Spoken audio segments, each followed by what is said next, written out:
Search for Mr. Hyde. That evening Mr. Utterson came home to his bachelor house in sombre spirits and sat down to dinner without relish. It was his custom of a Sunday, when this meal was over, to sit close by the fire, a volume of some dry divinity on his reading desk, until the clock of the neighbouring church rang out the hour of 12, when he would go soberly and gratefully to bed. On this night, however, as soon as the cloth was taken away, he took up a candle and went into his business room. There he opened his safe, took from the most private part of it a document endorsed on the envelope as Dr. Jekyll's will, and sat down with a clouded brow to study its contents. The will was holograph, for Mr. Utterson, though he took charge of it now that it was made, had refused to lend the least assistance in the making of it. It provided not only that, in case of the decease of Henry Jekyll, M.D., D.L.C., L.L.D., F.R.S., etc., all his possessions were to pass into the hands of his friend and benefactor, Edward Hyde, but that in case of Dr. Jekyll's disappearance or unexplained absence for any period exceeding 3 calendar months, the said Edward Hyde should step into the said Henry Jekyll's shoes without further delay, and free from any burden or obligation beyond the payment of a few small sums to the members of the doctor's household. This document had long been the lawyer's eyesore. It offended him both as a lawyer and as a lover of the sane and customary sides of life, to whom the fanciful was the immodest. And hitherto it was his ignorance of Mr. Hyde that had swelled his indignation. Now, by a sudden turn, it was his knowledge. It was already bad enough when the name was but a name of which he could learn no more. It was worse when it began to be clothed upon with detestable attributes. And out of the shifting, insubstantial mists that had so long baffled his eye, there leaped up the sudden, definite presentment of a fiend. "I thought it was madness," he said, as he replaced the obnoxious paper in the safe, "and now I begin to fear it is disgrace." With that he blew out his candle, put on a greatcoat, and set forth in the direction of Cavendish Square, that citadel of medicine, where his friend, the great Dr. Lanyon, had his house and received his crowding patients. If anyone knows, it will be Lanyon, he had thought. The solemn butler knew and welcomed him.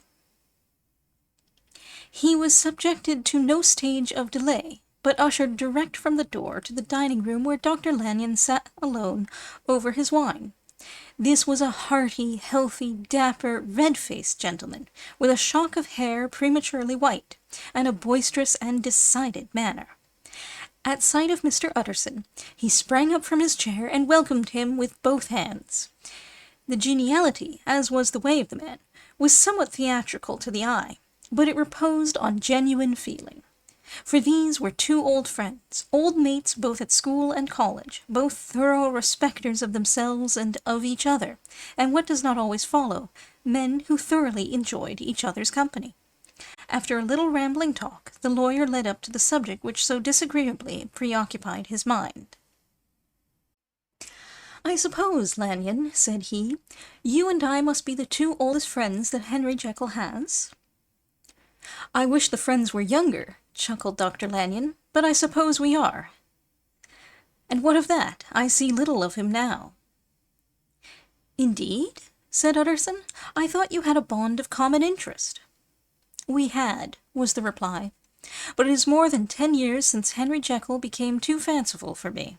He began to go wrong in mind, and though of course I continue to take an interest in him for old sake's sake, as they say, I see and I have seen devilish little of the man. Such unscientific balderdash," added the doctor, flushing suddenly purple, "would have estranged Damon and Pythias." This little spirit of temper was somewhat of a relief to Mr. Utterson. They have only differed on some point of science, he thought, and being a man of no scientific passions, except in the matter of conveyancing, he even added, "It is nothing worse than that." He gave his friend a few seconds to recover his composure, and then approached the question he had come to put. "Did you ever come across a protégé of his, one Hyde?" he asked. "Hyde?" repeated Lanyon. No, never heard of him. Since my time. That was the amount of information that the lawyer carried back with him to the great, dark bed on which he tossed to and fro until the small hours of the morning began to grow large. It was a night of little ease to his toiling mind, toiling in mere darkness and besieged by questions. 6 o'clock struck on the bells of the church that was so conveniently near to Mr. Utterson's dwelling, and still he was digging at the problem. Hitherto it had touched him on the intellectual side alone, but now his imagination also was engaged, or rather enslaved. And as he lay and tossed in the gross darkness of the night and the curtained room, Mr. Enfield's tale went by before his mind in a scroll of lighted pictures. He would be aware of the great field of lamps of a nocturnal city, then of the figure of a man walking swiftly, then of a child running from the doctor's, and then these met, and that human juggernaut trod the child down and passed on regardless of her screams. Or else he would see a room in a rich house, where his friend lay asleep, dreaming and smiling at his dreams, and then the door of that room would be opened, the curtains of the bed plucked apart, the sleeper recalled, and lo! There would stand by his side a figure to whom power was given, and even at that dead hour he must rise and do its bidding. The figure in these two phases haunted the lawyer all night, and if at any time he dozed over, it was but to see it glide more stealthily through sleeping houses, or move the more swiftly and still the more swiftly, even to dizziness, through wider labyrinths of lamplighted city, and at every street corner crush a child and leave her screaming. And still the figure had no face by which he might know it. Even in his dreams it had no face, or one that baffled him and melted before his eyes. And thus it was that there sprang up and grew apace in the lawyer's mind a singularly strong, almost an inordinate, curiosity to behold the features of the real Mr. Hyde. If he could but once set eyes on him, he thought the mystery would lighten and perhaps roll altogether away, as was the habit of mysterious things when well examined.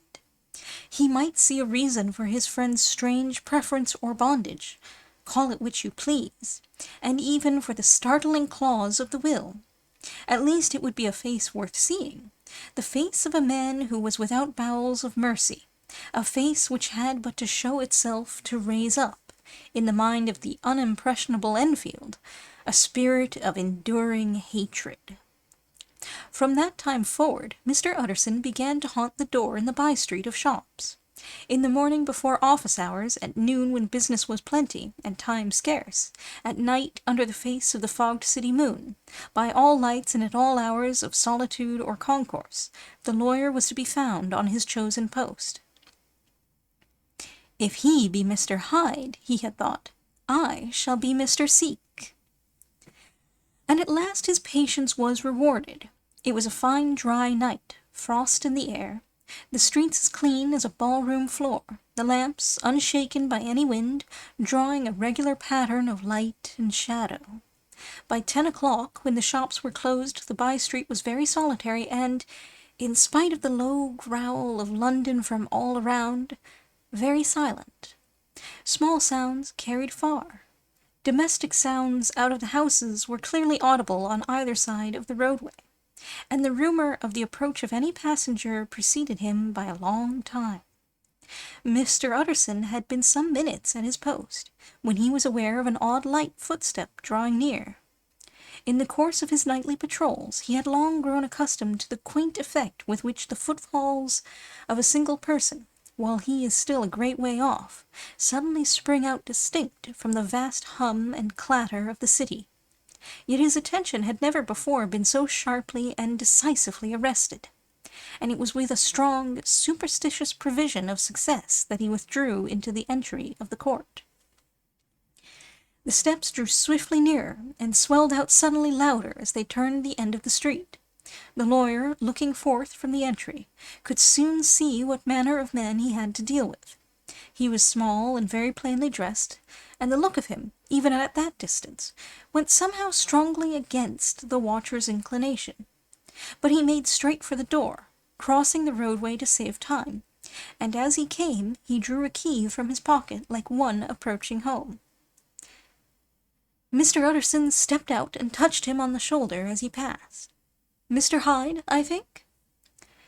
Mr. Hyde shrank back with a hissing intake of the breath, but his fear was only momentary, and though he did not look the lawyer in the face, he answered coolly enough, "That is my name. What do you want?"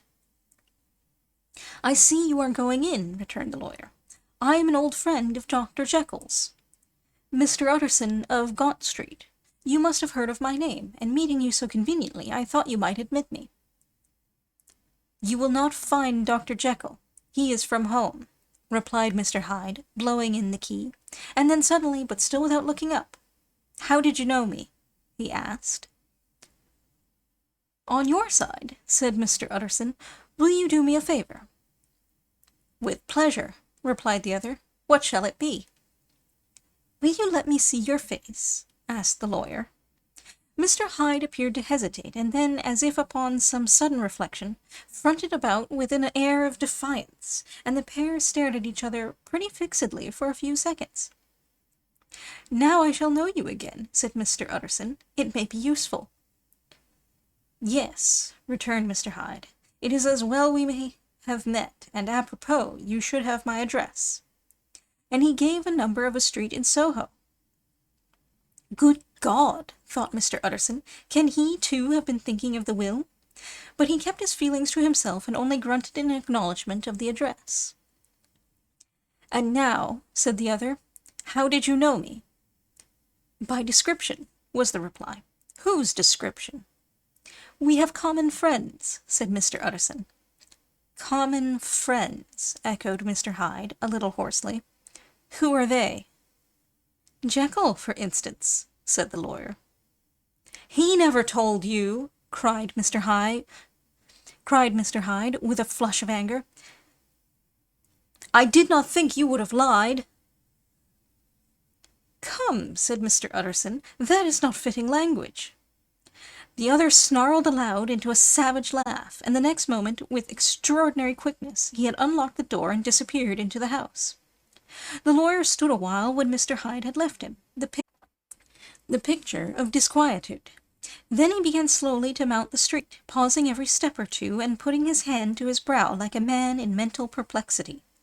The problem he was thus debating as he walked was one of a class that is rarely solved.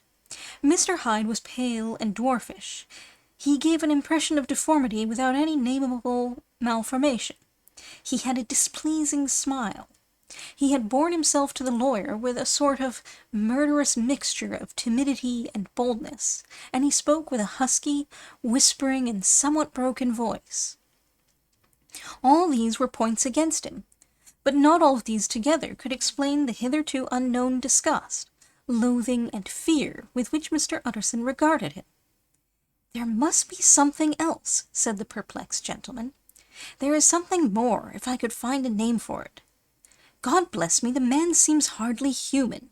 Something troglodytic, shall we say? Or can it be the old story of Dr. Fell?